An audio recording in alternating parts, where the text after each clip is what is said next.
Let me put it on record that ex-footballer and occasional manager Joey Barton is a prize numpty. With a criminal and violent past, he's a role model only for unthinking thugs. And I certainly won't defend his recent controversial decision to describe former female professional footballers serving as pundits on the men's game as serial killers. He's entitled to his view and to free speech, but likening two female stars to Fred and Rose West is abusive language which merits a yellow card at the very least. But amid all of the fury and the pearl clutching around what he had to say, there lies a kernel of truth. Former male pro footballers should be the ones serving as top pundits on the men's professional game. Barton's clumsy and offensive language is unhelpful in a debate that needs to be had. Personally, I'm more interested in the comments of a true football legend, Kevin Keegan. The ex-soccer star and former top manager Keegan, who pretty much won everything you can in the game, certainly has a pair of balls.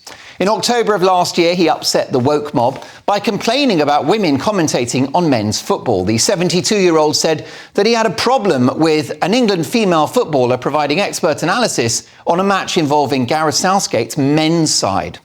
In comments made at a football event and reported by The Times, he said, "Look, I'm not keen, I've got to be honest, and it may not be a view shared, but I don't like to listen to ladies talking about the England men's team at the match because," he said, "I don't think it's the same experience." He went on to say, "I have a problem with that." Well, this icon of the men's game has been dubbed a dinosaur for those remarks. Dinosaur, isn't that a bit ageist? Anyway, Yvonne Harrison, the CEO of Women in Football, claimed that Keegan's comments were symptomatic of widespread misogyny faced by women within the game.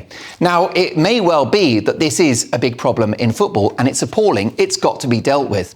But this is a deeply unfair interpretation of Keegan's words. Far be it from me to defend the guy. His language about ladies and all the rest of it was a touch clumsy. But it's quite clear that what he's saying is that those offering commentary and punditry on, for example, Premier League men's football ought to be people who have played at that level and which would be, checks notes, former male Premier League footballers. It cuts both ways.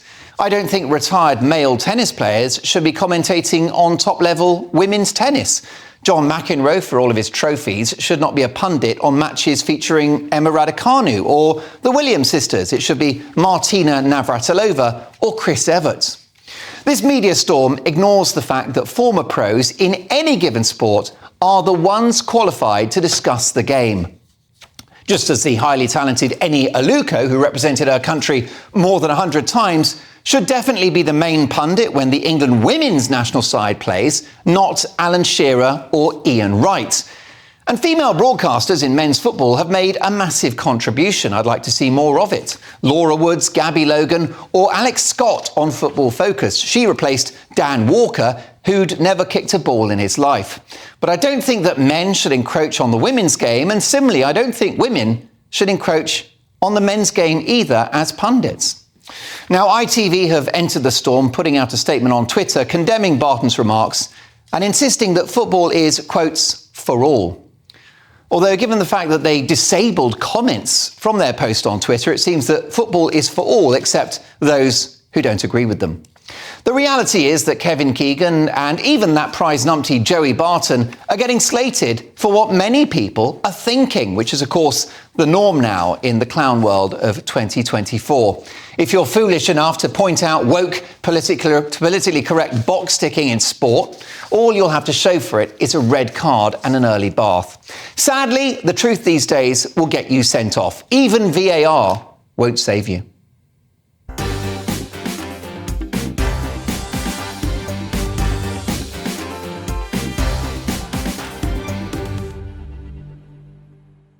What's your reaction? Mark at gbnews.com. I'll get to your emails shortly, but first, my top pundits this evening. The Green Goddess herself, journalist, model and fitness expert Diana Moran, top political commentator Benedict Spence, and television personality and broadcaster Precious Muir. Precious, your reaction to what Joey Barton had to say?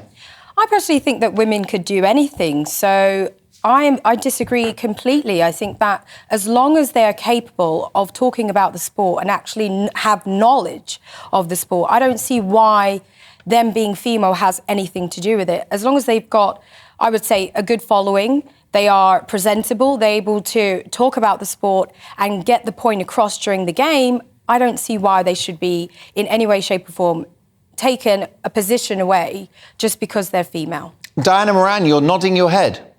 I think this is a case of misogyny. I think it's totally, totally wrong. A woman, it's a question of woke again these days, isn't it? We women can do just as much as you blokes can do. And if you've got perhaps the tennis players, for example, why have you got to have McEnroe commentating? Why can't we have Annabel Croft all the time doing things like that? Or what about Claire Balding in racehorse stuff as well? I think this is absolutely stupid. I really, really do. Would anybody remember the wonderful Rachel Hayhoe Flint? She was the cricket captain all those years ago. She should have been commentating on cricket matches. What's the matter with it? It's wrong. We women can do things just as well as you men. Well, probably better in most cases. But Benedict Spence, my point here is that if you're watching the FA Cup final, you want the pundits to have played in the FA Cup final. If you're watching the Premier League, you want to watch pundits who have played in the Premier League. And that's where I agree with Barton. I disagree that they even need to be professional footballers. I think that Joey Barton is right that actually none of the female pundits currently on the circuit are any good, but he's wrong as to why that is. He seems to think it's fundamentally because of, them being female.